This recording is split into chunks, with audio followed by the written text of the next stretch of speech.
Yemen നിവാസികളായ തജീബ് ഗോത്രം റസൂൽ കരീം സല്ലല്ലാഹു അലൈഹി വസല്ലമയുടെ സന്നിധിയിൽ വന്നു.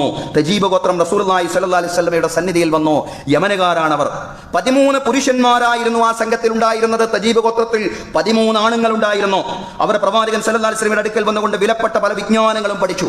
തിരിച്ചു പോകുമ്പോൾ റസൂലുള്ളാഹി സ്വല്ലല്ലാഹു അലൈഹി വസല്ലം അവർക്ക് അതുപോലെ കനപ്പെട്ട പല പാരിതോഷികങ്ങളും സമ്മാനങ്ങളെല്ലാം നൽകി. അതിനുശേഷം റസൂലുള്ളാഹി സ്വല്ലല്ലാഹു അലൈഹി വസല്ലം ചോദിച്ചു, ഇനിയും നിങ്ങളുടെ കൂട്ടത്തിൽ സമ്മാനങ്ങളൊന്നും കിട്ടാത്ത ആരെങ്കിലും ഉണ്ടെങ്കിൽ ഇങ്ങോട്ട് വിടണം. അവര് പറഞ്ഞു, ഒരാളുണ്ട് ഞങ്ങളുടെ കൂട്ടത്തിൽ സമ്മാനങ്ങളൊന്നും കിട്ടാത്ത ഒരാൾ. യാത്രാ വാഹനങ്ങൾക്ക് കാവലിരിക്കുന്ന ഒരു കുഞ്ഞാണ്, ഒരു കുട്ടിയാണ്, അതല്ലെങ്കിൽ ഒരു ചെറുപ്പക്കാരനാണ്. അയാൾക്ക് സമ്മാനങ്ങളൊന്നും കിട്ടിയിട്ടില്ല. അയാളെ ഞങ്ങൾ പറഞ്ഞു വിടാം. റസൂൽ കരീം സല്ലല്ലാഹു അലൈഹി വസല്ലം പറഞ്ഞു, അയാളോട് ഇങ്ങോട്ട് വരാൻ പറയൂ, നമുക്ക് അദ്ദേഹത്തിനും കൊടുക്കാം. അവർ തിരിച്ചു ചെന്ന് കുട്ടിയോട് പറഞ്ഞു, ചെറുപ്പക്കാരനോട് പറഞ്ഞു, റസൂലുള്ളാഹി സ്വല്ലല്ലാഹു അലൈഹി വസല്ലമയുടെ അടുക്കൽ നിന്റെ ആവശ്യങ്ങൾ ബോധിപ്പിച്ചോളൂ. പ്രവാചകൻ സല്ലല്ലാഹു അലൈഹി വസല്ലമയുടെ അടുക്കൽ കുട്ടി ചെന്നപ്പോ നബി സല്ലല്ലാഹു അലൈഹി വസല്ലം കുട്ടിയോട് എന്തൊക്കെയാണ് നിന്റെ ആവശ്യങ്ങൾ, നിനക്ക് എന്താണ് വേണ്ടതെന്ന് ചോദിച്ചു. കുട്ടി പറഞ്ഞു, യാ റസൂലല്ലാഹ് ഇന്നി ഇംറുഉം മിൻ ബനി അബദിയ്യൻ, ഞാൻ യമനിലെ തജീബിലെ അബദീ ഗോത്രത്തിൽപ്പെട്ട ഒരു മനുഷ്യനാണ്. പക്ഷേ ഇന്ന ഹാജത്തി ലൈസ കഹാജത്തി അസ്ഹാബി, എന്റെ ആവശ്യം എന്റെ കൂട്ടുകാരുടെ ആവശ്യം പോലെയല്ല.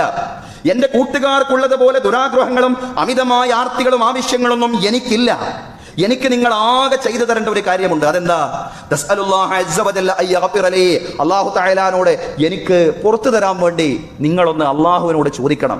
നിങ്ങൾ എനിക്ക് വേണ്ടി ഒന്ന് പ്രാർത്ഥിച്ചാൽ മാത്രം മതി. അള്ളാഹു എനിക്ക് പുറത്തു തരണം. അള്ളാഹു എന്നോട് കാരുണ്യം കാണിക്കണം. എന്റെ ഹൃദയത്തിൽ ഉള്ളത് കൊണ്ട് തൃപ്തിപ്പെടാനുള്ള ഒരു ശേഷി എനിക്ക് നൽകണം. എന്റെ ഹൃദയത്തിൽ ഐശ്വര്യം നൽകണം. പ്രവാചകരെ നിങ്ങൾ എനിക്ക് സമ്പത്തും അവർക്ക് കൊടുത്ത ഒന്നും എനിക്ക് തരണ്ട.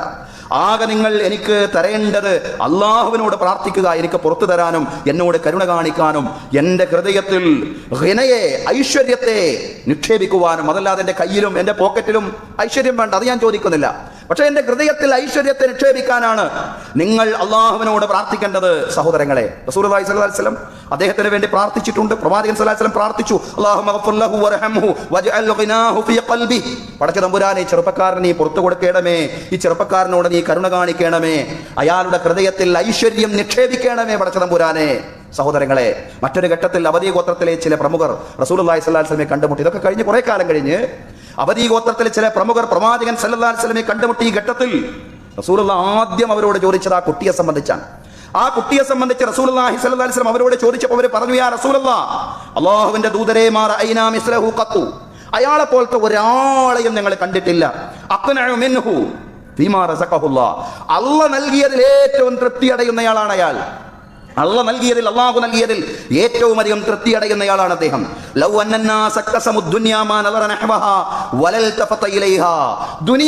ദുനിയാവ് മുഴുവൻ അയാളുടെ മുമ്പിൽ അയാൾ ഉണ്ടായിരിക്കുന്ന അവസ്ഥയിൽ ദുനിയാവ് മൊത്തത്തിൽ അങ്ങ് വീതം വെച്ച് നൽകുകയാണെങ്കിൽ പോലും അയാൾ അതിലേക്ക് തിരിഞ്ഞു നോക്കുകയില്ല, അയാൾക്കത് ആവശ്യമില്ല. അങ്ങനെയുള്ള മനസ്സുള്ള ഒരു ചെറുപ്പക്കാരനായി ആ ചെറുപ്പക്കാരൻ ഇന്ന് ജീവിക്കുകയാണ്. ഈ ഘട്ടത്തിലും റസൂലുള്ളാഹി സ്വല്ലല്ലാഹു അലൈഹി വസല്ലം ആ ചെറുപ്പക്കാരന് വേണ്ടി പ്രാർത്ഥിക്കുകയാണ്. അൽഹംദുലില്ലാഹി ഇന്നി ലഅർജു അൻ യമൂത ജമീഅ, അല്ലാഹുവിനാണ് സർവസ്തുതിയും പടച്ച തമ്പുരാനെ, ഈ ചെറുപ്പക്കാരനെ നീ ഒന്നായി മരിപ്പിക്കണമേ. റസൂലുള്ളാഹി പ്രാർത്ഥിക്കുകയാണ്, അല്ലാഹുവേ ഈ ചെറുപ്പക്കാരനെ ഒന്നായി മരിപ്പിക്കണമേ. ഇത് കേട്ട ആളുകൾ ചോദിച്ചു, സ്വഹാബിമാർ ചോദിച്ചു, പ്രവാചകരെ എല്ലാവരും ഒന്നായി തന്നെയല്ലേ മരിക്കുക? മുഴുവൻ ശരീരവും ഒന്നിച്ചല്ല മരിക്കുക? മരിക്കുമ്പോൾ കയ്യും കാലും കണ്ണും കാതും എല്ലാം ഒരുമിച്ചല്ല മരിക്കുക? പ്രവാചകൻ സല്ലല്ലാഹു അലൈഹി വസല്ലം പറഞ്ഞു, അല്ല, ചിന്നിച്ചിതറി മരിക്കുന്നവരുണ്ട് ലോകത്ത്. അവരുടെ മോഹങ്ങളും അഭിലാഷങ്ങളും ഭൂമിയിലെ താഴ്വരകളിൽ ശിഥിലമായി കിടക്കും. അങ്ങനെ മരിക്കാതെ എല്ലാ മോഹങ്ങളും, ആകെയുള്ള മോഹം ചെറുപ്പക്കാരന്റെ മോഹം എന്താ? ഗിനൻ നഫ്സാണ്. അയാളുടെ മോഹങ്ങളെല്ലാം ഒന്നായി മരിക്കാനാണ് റസൂലുള്ളാഹി സ്വല്ലല്ലാഹു അലൈഹി വസല്ലം പ്രാർത്ഥിച്ചത്. പല ആളുകളും മരിച്ചു പോകുന്നത് അവരുടെ പല ആഗ്രഹങ്ങളും പൂർത്തീകരിക്കാതെ, അവരുടെ പല ആഗ്രഹങ്ങളും പലയിടങ്ങളിലും അവശേഷിപ്പിച്ചുകൊണ്ട് ശിഥിലമായി ചിന്നിച്ചിറയാണ്. എന്നാൽ ഈ ചെറുപ്പക്കാരനെ പടച്ച തമ്പുരാനെ, അയാളുടെ അഭിലാഷങ്ങളെ, ദുന്യവിയായിട്ട് അയാൾക്ക് എന്തെങ്കിലും അഭിലാഷം ഉണ്ടെങ്കിൽ അത് പൂർത്തീകരിച്ച് അയാളെ നീ മരിപ്പിക്കട്ടെ. അങ്ങനെ സഹോദരങ്ങളെ, ഒരു സംഭവം ചരിത്രത്തിൽ നമുക്ക് കാണാൻ കഴിയുന്നതാണ്. റസൂൽ കരീം സല്ലല്ലാഹു അലൈഹി വസല്ലമയുടെ മരണാനന്തരം യമൻകാരിൽ വലിയൊരു വിഭാഗം ഇസ്ലാം കൈവെടിഞ്ഞപ്പോൾ അബദീ ഗോത്രത്തെ ഇസ്ലാമിൽ ഉറപ്പിച്ചു നിർത്തിയതിൽ ഈ യുവാവിന്റെ, ഈ ചെറുപ്പക്കാരന്റെ വ്യക്തിത്വം വല്ലാണ്ട് സ്വാധീനിച്ചിട്ടുണ്ട് സഹോദരങ്ങളെ. അതുകൊണ്ട് അത്യാർത്തിയില്ലാത്ത ഒരു ജീവിതം നമ്മളെല്ലാവരും ശീലിക്കണം.